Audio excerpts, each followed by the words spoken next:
Hello and welcome to this special bonus episode of God in Film. I'm your host, writer and Welsh matinee idol Giles Goff, and this isn't the start of Series 5, though we will be bringing that to you as soon as humanly possible. But in the meantime, I thought you'd like a little taster of what you can expect from our Patreon page. Back in November, I was interviewed by Chick Yuill on Premier Christian Radio. I got to talk about how I became a Christian and why I think film is such an important medium for having conversations about the big questions in life. If you're thinking of subscribing to our Patreon page, you can get access to bonus content like our God in Music episode, scripts for every episode we've ever done, and very soon our extra special God in Gaming episode. Just look for www.patreon.com/God in Film podcast. And now, if that's not doable, then could I politely ask you to help us out by leaving a glowing review or telling anyone about the show? It could be a friend, a neighbour, or even just one of your RE students in your 1 A-level class. I hope you enjoy the interview. Well, good morning. You're listening to Premier Christian Radio. That was Leland singing about worship. And this is Faith, Hope and Love, where we express our worship in good conversation, faith-lifting music, and by taking a hard look at what's happening around us from a Christian perspective. So this is not a time to retreat or escape from the world, but rather an opportunity to be refreshed and equipped to go back out into the world with the love of Jesus in our hearts. And just saying that takes me all the way back to 1953. Now, picture a classroom filled with 5-year-olds. The teacher comes in and tells the children that they're all going to be taken to the local cinema to see cartoons, a special treat to celebrate the upcoming coronation of Queen Elizabeth II. The kids are delighted and begin to cheer, all except one little boy who knows his Christian duty.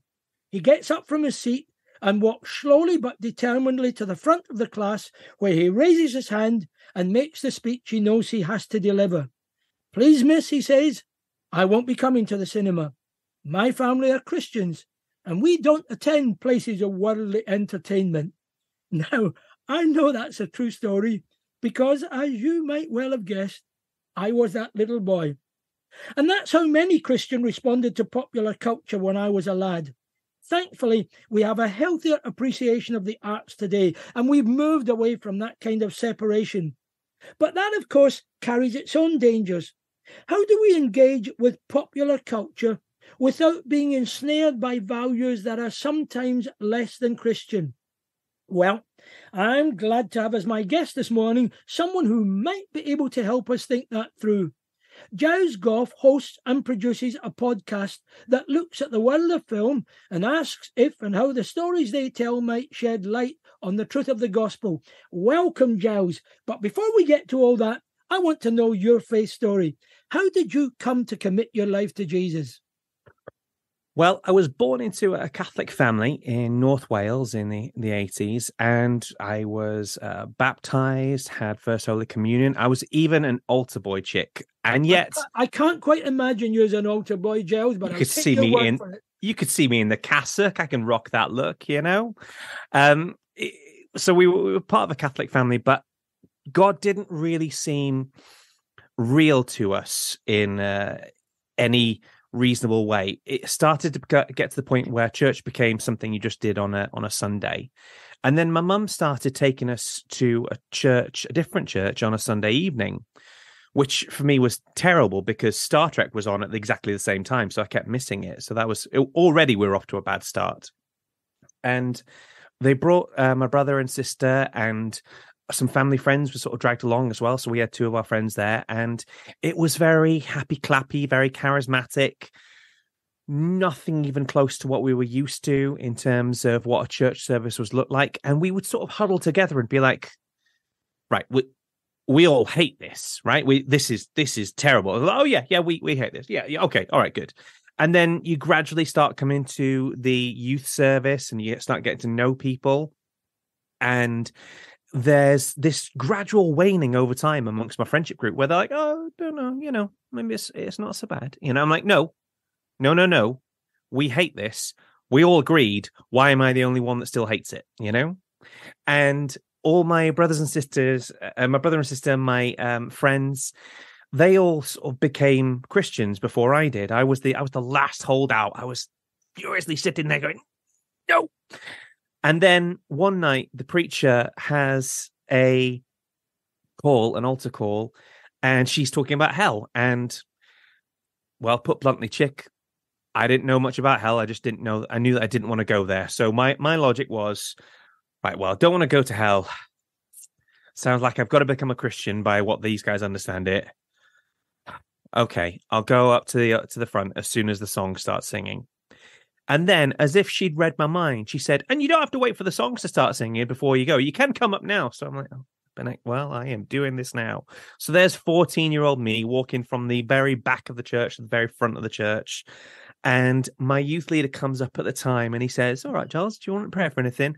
And I say quite tentatively, I would like to get saved. And I swear he has a smile on his face that must have been hurting the back of his head. It was so broad. So that's the point. I become saved. And you know what it's like when you become a Christian?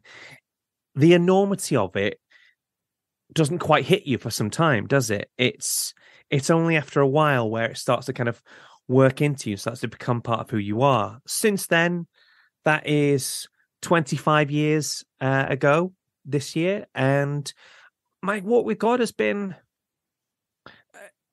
it's not always easy. There's always challenges, both inside, just in your work life, in your home life, and in your faith life.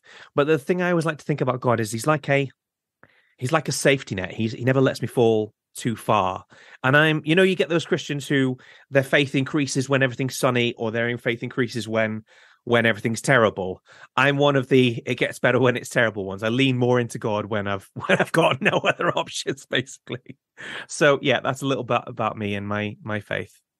The 14-year-old Giles Goff giving his heart to Jesus. Thanks for sharing that with us, Giles. By the way, if you've just switched on your radio, well, it's 14 minutes past 10, and you're listening to Faith, Hope and Love with me, Chick Yuill, here on Premier Christian Radio.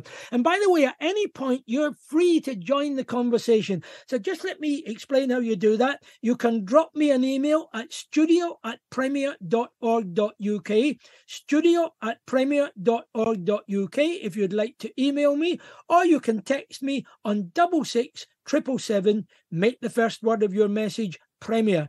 66777 to text me, but make sure the first word of your message is Premier, and that gets right through to me. And you can join the conversation that I'm sharing with Giles Goff anytime. Okay, Giles, so here you are. For the last 20 odd years, you've been a Christian, but you also have a real interest in contemporary culture. Tell us how that came about. You kind of hinted at you with your love of Star Trek when you were a kid, but how did all that develop? I'll be honest, Chick, your story about being the little kid who couldn't go to the cinema absolutely broke my heart. I was thinking, no, it's okay. It'll be fine. There's probably not going to be anything that heretical in a cartoon. Oh, you know what, Giles? It breaks my heart when I remember it. And I wonder what those cartoons were about. But you're right, it is. But that was Christian thinking in many circles back then. Well, for me, I love stories. I always have done. And I think being the asthmatic kid who had no hand-eye coordination meant that sport was well and truly out for me. So I would be the kind of person walking along with his nose in a book, deftly avoiding lampposts before it was cool and people were doing it with their phones.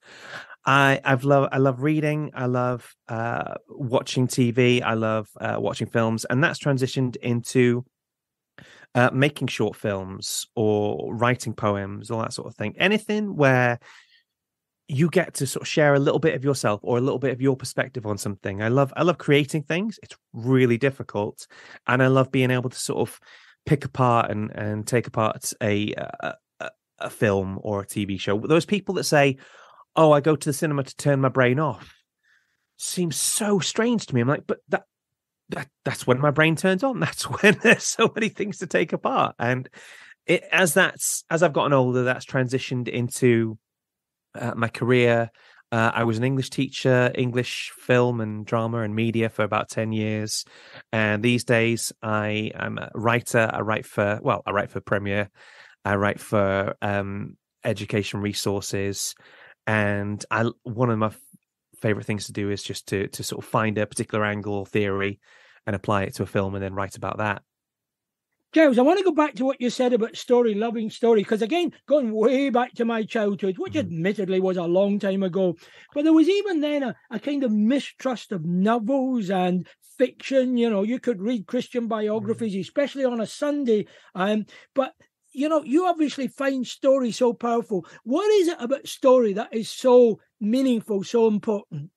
Well, it's the most effective teaching resource we've got, basically. I think, like Jesus used stories all the time. He said there was a man and he was looking for his lost sheep, so he left the 99, and people would then understand how God felt about their love for them. Stories, not only do they have a value in their own right, but they are the most effective way to get a message across to something. And for me, when I was teaching, you could talk about gender politics when you were teaching an Inspector Calls, or you could talk about love and impulsiveness when you're teaching Romeo and Juliet. You could talk about, let's try not to kill the king, guys, when teaching Macbeth, but that didn't really come up that much. And it's just the best way I know, or anybody else knows, to really get something to stick in people's mind. And stories can also work as a form of therapy. It's being able to sort of take the things you're thinking and feeling and create them in a package that other people can see. It's this amazing idea where you have an image in your mind and you have a story in your mind, and it only exists in your mind.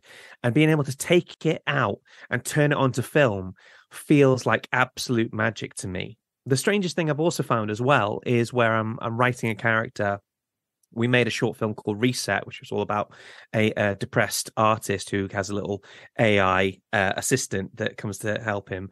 And it's only sometimes when you look at something that you realize they're talking about how they're depressed and how they feel futile. And then you go, oh, good Lord, I'm talking about myself there. That's me talking to me through my stories, and I didn't realize it. So it just seems odd to me that anybody would shun them as a format.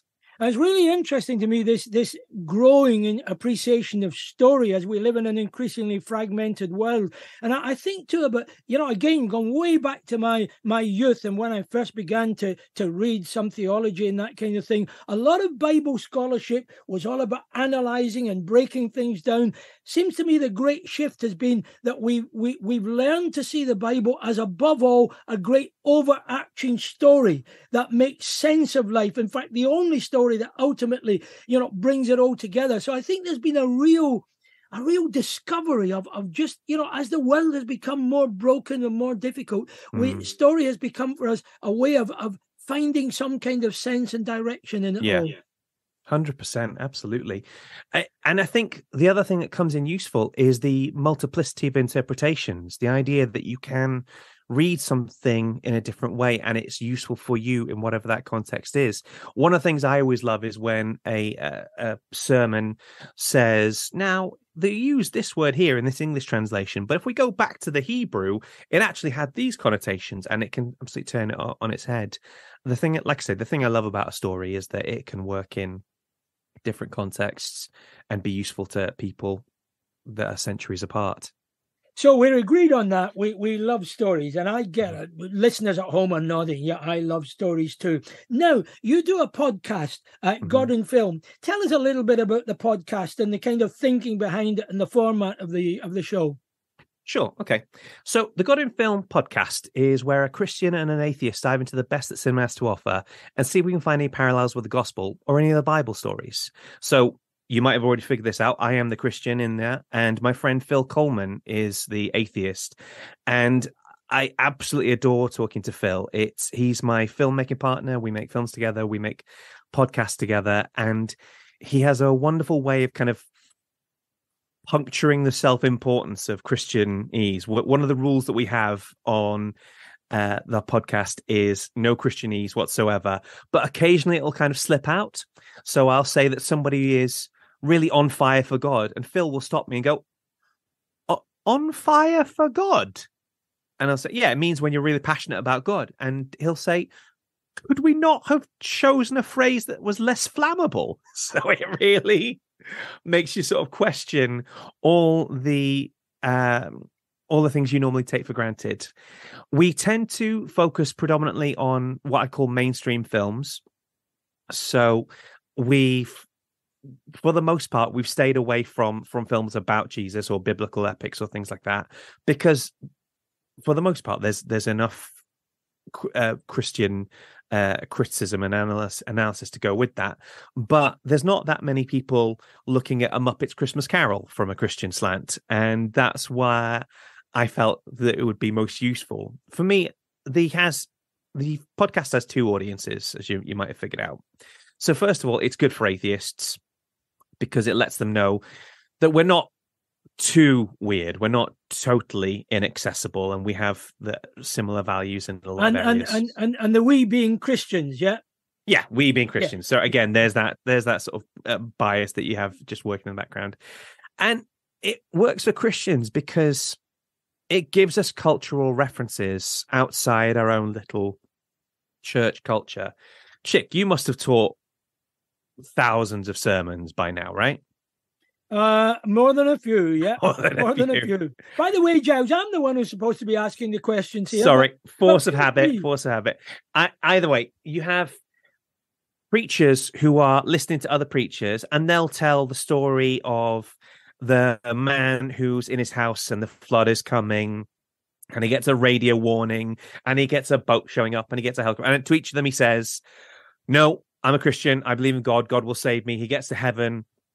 And he says, "God, why didn't you save me?" And he said, "Well, I sent you a radio broadcast. I sent you a boat. I sent you a helicopter. Why didn't you respond to any of those?"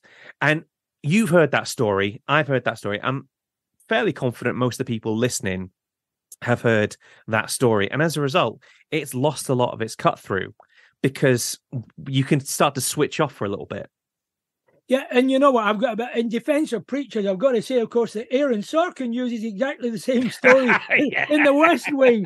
Hoist by your own petard. Hoist by my own petard, yeah. Yeah, this is a fascinating conversation. We've got to take a break. Absolutely. But we'll be right back after that. You're listening to Faith, Hope and Love with me, Chick Yuill, here on Premier Christian Radio. And I'm talking to Giles Goff about his podcast God in Film and about how we engage with popular culture. We engage without being ensnared by values that are less than Christian. We'll be right back picking up that conversation after this.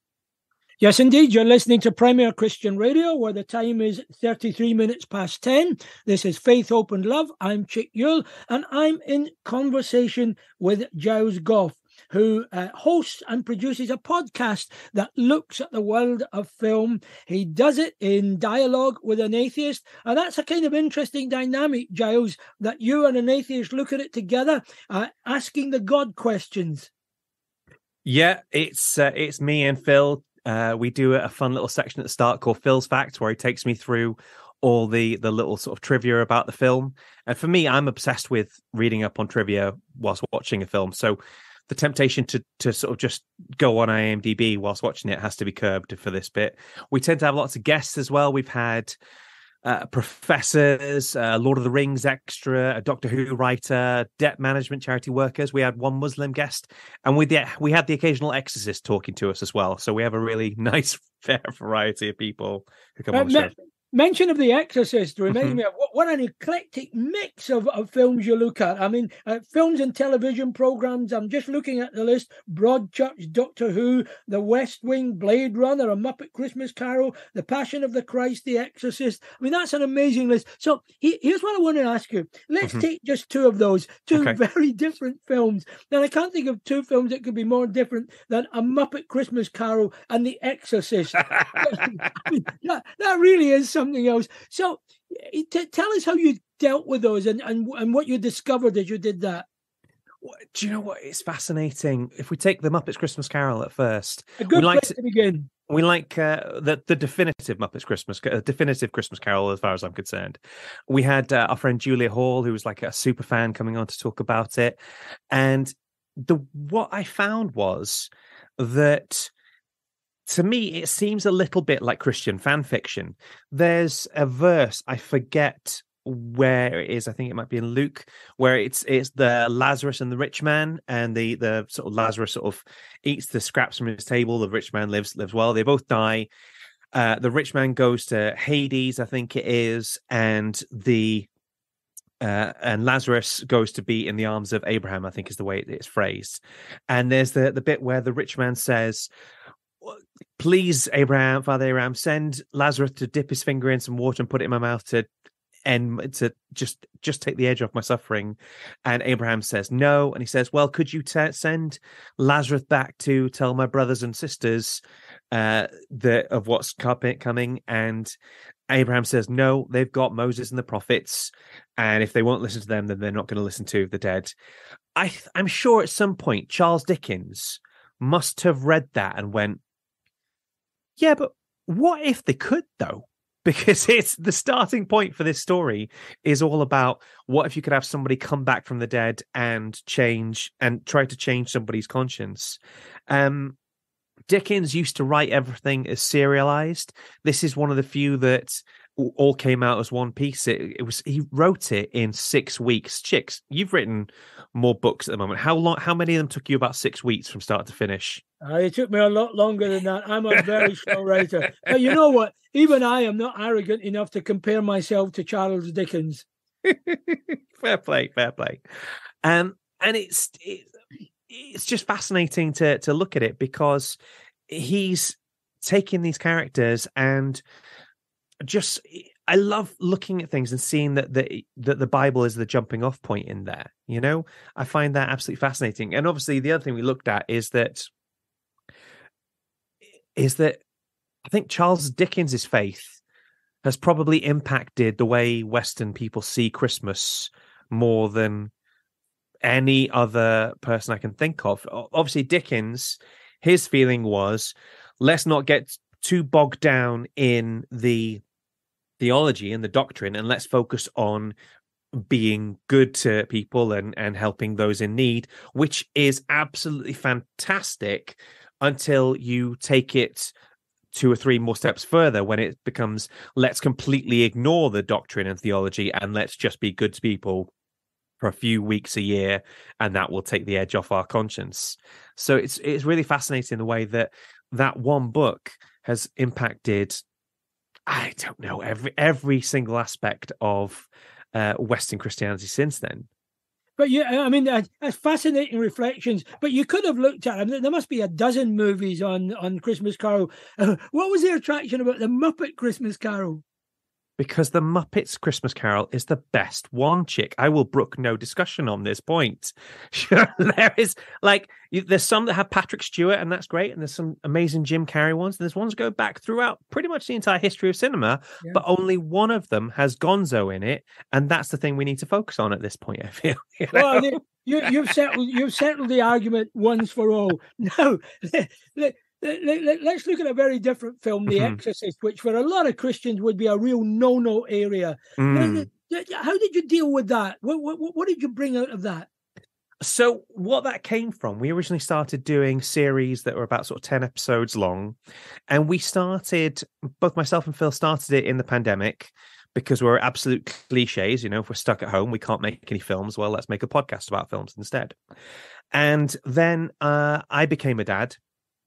And Phil became a dad about 6 months later, and all of a sudden the ability to rush out like a whole series of podcast episodes became very difficult. So I narrowed it down to like a little sort of specials, a special series of just maybe 5 episodes. I like to produce stuff that's really good quality, even if there's not that much of it.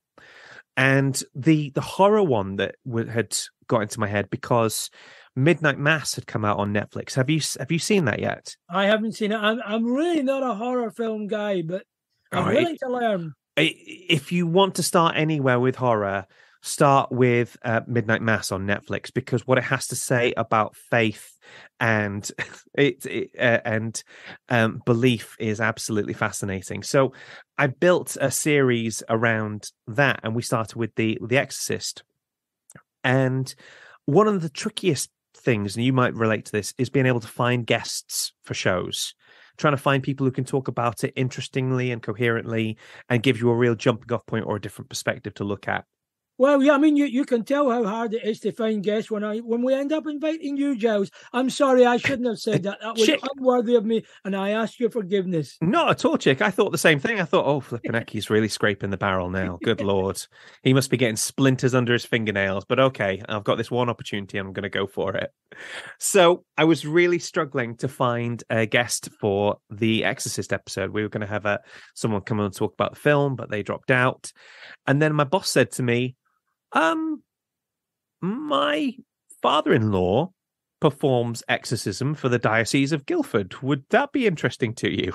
And then I was like, yes, that's fascinating. And that completely changed the course of the way the episode went. Because when we start talking about spiritual warfare, that's not really a topic that's been in vogue with mainstream Christianity, or at least the sort of British C of E kind of Christianity. And it's one of those areas where, put bluntly, the rubber really meets the road. There's no other way you can look at it. So we spoke to Reverend Tim Hillier, and he talked to us all about how he got into performing exorcism as part of deliverance ministry.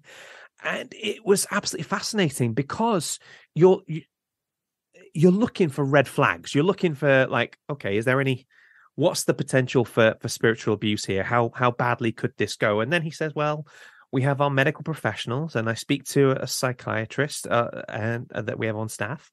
And then when we've come to a conclusion, and he says that exorcisms are incredibly rare. He's been doing the job for 8 years, and he's had one exorcism that he's dealt with, and the rest of it has just been about deliverance from oppression.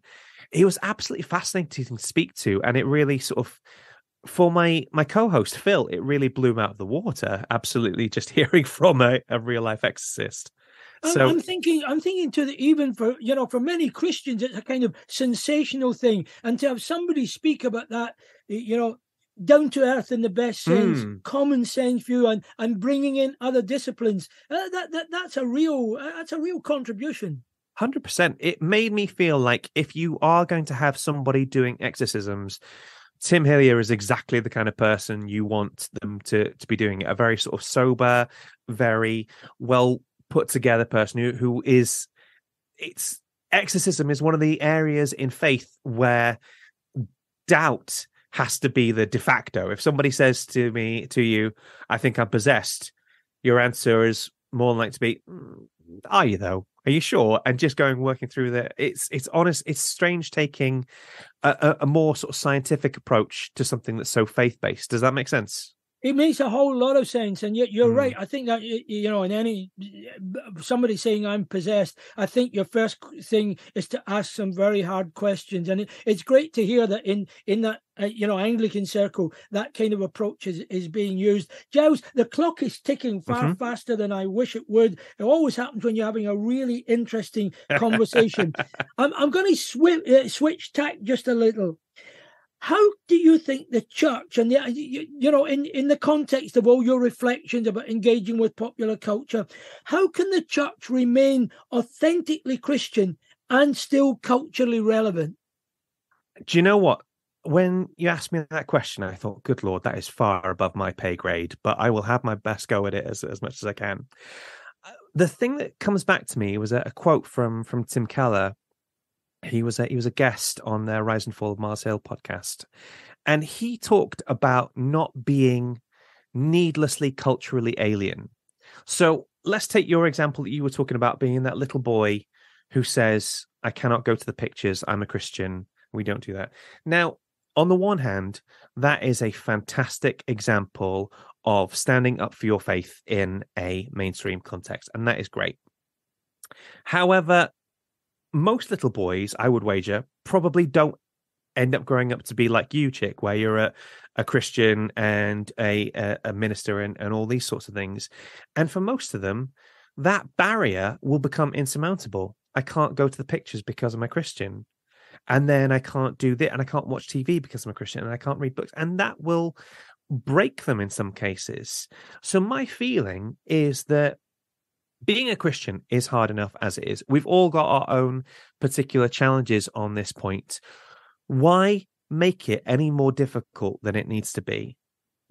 Young people and everybody is absolutely saturated with messages that we get from popular culture.